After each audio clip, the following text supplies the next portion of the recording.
Krotos Hark is a House Goliath bounty hunter who, like the vast majority of its members, was vat-grown to ensure they were born disciplined and subservient to the house. Hark, however, is an aberration, as he was born with the most dangerous of gifts, intelligence. From a young age, he was clever enough to hide this from the house and survived long enough to join one of its Underhive gangs. This was just a means to an end, as Hark had his sights on a grander destiny and chose not to fight his way to a leadership position.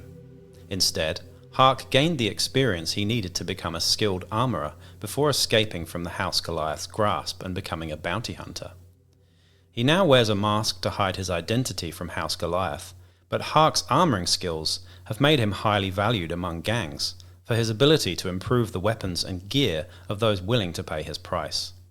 Though Hark remains tight-lipped about his ultimate ambitions, it has not gone unnoticed that he seems to be gathering allies and contacts every time he works a contract or fills a bounty.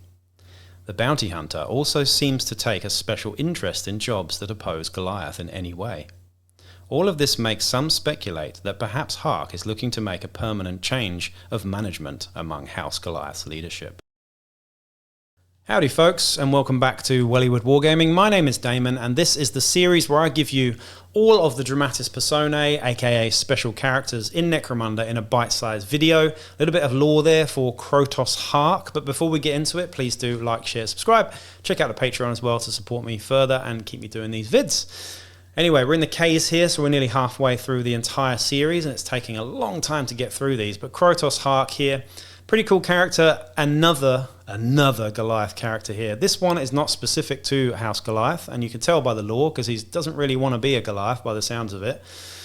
220 credits for Krotos Hark. I really like this model. Let's talk about the model quickly. This one came out quite early on from Forge World. You can get it still. Very typical Goliath body, but we have quite a unique sort of almost like a hockey mask, like what's his face, Casey from Teenage Mutant Ninja Turtles. He looks a bit like that, with some unique sort of shoulder pads as well as a sort of knife holster on the back, which you can't see in this picture. He has a big stub cannon in one hand, which I do find looks a bit awkward, but I still quite like it. And then a sort of dagger held backhand in the front there as well. I like this miniature. I've got it. I haven't painted it up yet, but I do like this miniature, and I'd be keen to just use this miniature in a regular Goliath gang as a Goliath ganger, just because he looks slightly different. He's got a similar aesthetic, but then some nice little details about him that sort of offset him from the rest. He'd look good with a bunch of Goliaths that are done up with the gas masks, the ash wastes, backpacks, and stuff like that. I think this guy would fit in with those quite well. But Krotos Hark, how is he in the game? Let's have a look at the stats. Of course, bear in mind, like Kriya Kaitoro, who was the last one I did, she was created, the rules were created, and the model was created before House of Blades came out.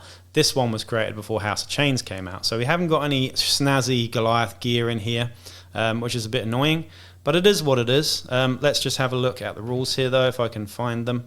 Yeah, so the stats, we have movement of 4. Same as every other Goliath. Weapon skill of 3+, which is good. Ballistic skill 4+, which is not quite so good. Strength 3, toughness 4, 2 wounds, initiative 4 up, 2 attacks, and leadership 7+, cool 4+, willpower 7+, intelligence 4+. So amazing, cool intelligence. I love the lore there about him being the only smart Goliath. It's pretty cool. In terms of skills, we have Headbutt, Inspirational, and Munitioneer. Headbutt has got better now with the new rules, I suppose, so you can actually like run and headbutt people now. Inspirational is nice to have, and Munitioneer is pretty good here. Munitioneer means that, you know, you can re-roll the ammo dice on people nearby as well. But he's got a stub cannon and a knife. Not the most fancy of gear, to be honest. The stub cannon is a funny weapon. It's fairly short range, it's strength 5 and has knockback but no AP. So it's good early on in a campaign. It's good against low toughness targets, toughness 2 targets. Someone who's taken a flesh wound who's normally toughness 3 suddenly gets wounded on a 2, so that's quite scary.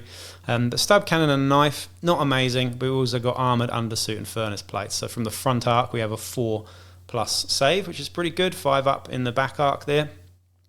Not bad at all. That really is Krotos Hark. Like, I can't really see you using him too much. I've used him in some games, like I said, because I've had the model.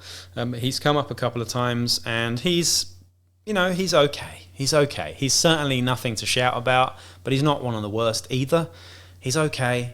His weapons kind of let him down. I feel like the stub gun and knife kind of let him down. In close combat, he's only really got that knife. Doesn't have a pistol or anything. So in close combat, even though his weapon skill is better than his ballistic skill, you kind of end up doing more of just making him into a roadblock and just helping someone with a heavy weapon with his munitioneer skill. So he's worth getting in for the munitioneer skill alone, I think. Again, would you use him as an outcast leader? Outcast leader? Probably not, because he's just not quite that special enough, I suppose. Next to other Goliath profiles like Stimmers and Goliath leaders, this guy doesn't really shine at all. But he can offer something new to a gang that has sort of low toughness and is a bit weak in other areas. This guy can be quite interesting. And again, I think munitioneer is the sort of standout thing that you're going to use him for there.